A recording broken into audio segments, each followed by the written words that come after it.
Hi there, and welcome to another video. Now, being in the newspaper to me is something very special, and that's why I decided to create a second video where I will show you some of the new comics since the last video, and also I will show you a little bit more about the bird Budgy that I created as the main character for the newspaper comics.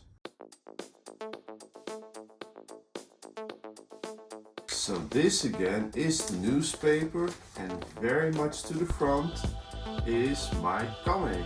I couldn't be more proud. As you will see, I added some English subtitles to the cartoon.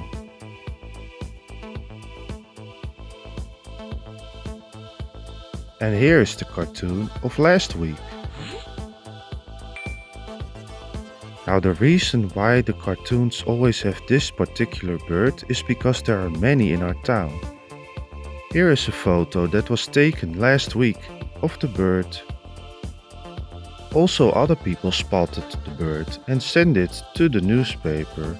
Here is one of the articles.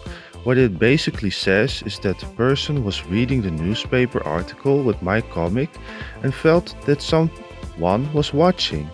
And then when he was looking back, there he was, Budgy the bird in real life. I wanted to create a bird with a lot of personality, and Budgy definitely has that. He knows what he wants and doesn't want, but he's always ready to help other people.